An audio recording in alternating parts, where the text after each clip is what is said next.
After a heap of action in round 6, there has only been minor changes in Zero Hanger's power rankings. 1. Richmond. For the second consecutive week the Tigers have taken out top position in the Zero Hanger power rankings. They handled an impressive Collingwood side well, running away with the game in the fourth quarter in typical Richmond fashion. Their pressure game is back to its best, with their incredible depth on display. Can anyone stop the Tigers? 2. Adelaide. Adelaide did what they had to do against the Suns on Saturday night. The only major concern for the Crows was an apparent hamstring injury to captain Taylor Walker. However, the return of midfield bull Matt Crouch was a pleasing sight for all Crows fans. 3. Sydney Swans. 1. Very unlucky not to overtake the Crows into second place. With nobody or Daniel Hanbury, the Swans ran over the top of the Cats in Geelong to take home a famous victory. Their last quarter is probably the best quarter we've seen so far this season. It's also good to note that the Swans now have a 3-game winning streak at the Cattery, arguably the most impressive away team streak going around. 4. GWS -1. Although they were able to easily put aside a young Lions outfit, GWS didn't look a top side on the weekend. The Giants do however have the second best percentage in the league and also sitting third on the ladder, so they're still doing a lot right.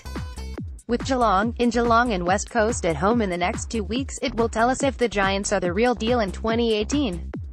5. West Coast 3. The Eagles are starting to prove many preseason predictions wrong. 5 straight wins, and if it wasn't for Buddy's 8 goals in round 1, they'd possibly have 6 straight wins to start the season. They were at their entertaining best against arch-rivals Fremantle, while they face another test this week in Port Adelaide.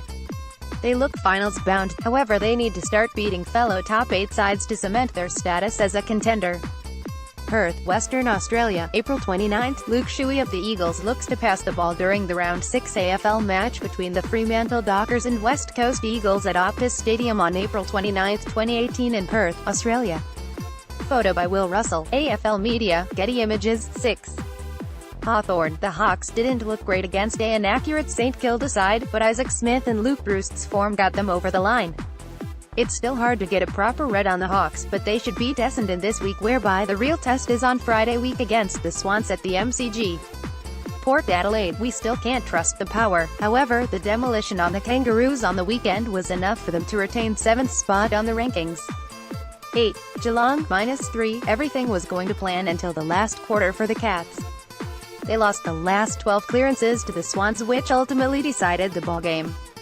They got tricky games against GWS and Collingwood that will go a long way in shaping their season. Drop both of those games, the Cats sit at 3-5 and in a battle to make the finals. 9. Collingwood. They lost by 43 points on Sunday afternoon, but Collingwood's display still earned rave reviews from many experts. The style and nature of their football on the weekend looked like a finals team. They still have plenty of room for improvement, but Nathan Buckley would be happy with their display against the Tigers. 10. Melbourne. Very similar to the Power, in a way that we still can't trust the D's just yet, hence why they haven't moved up in the rankings despite a resounding win against the Bombers. If they play like that they'll most certainly move up the rankings, but after the past 2 weeks, the D's still have plenty to prove. They face St Kilda, Gold Coast and Carlton in their next 3, so expect them to try and build some more consistent form. 11. Fremantle. 1. They took the Eagles to the absolute limit on Sunday in a very entertaining first Western Derby at Optus Stadium. We can now see that this Dockers side is much better than the side we saw last year, however finals footy still looks a stretch. They are still getting games into some kids like Mitch Crowden and Andrew Brayshaw, which would be pleasing for Ross Leone. 12. Western Bulldogs. 3. They did win against the Blues, but the fact that the result was in doubt for so long was really worrying for the Dogs. We know they have the talent, but they are struggling to put it all together. Probably very lucky to jump 3 spots, but after the performance of Essendon and the Suns, we didn't have a choice. See also, Lynch set for a stint on the sidelines. 13. And then, -2, after a hype preseason, the Bombers are 2-4 and are looking a long shot at playing finals if they keep playing like they are. After getting smacked by the Pies on Anzac Day and responding very poorly against the D's, the Bombers need to respond, and no better way of responding is against the bitter rivals Hawthorn at the MCG.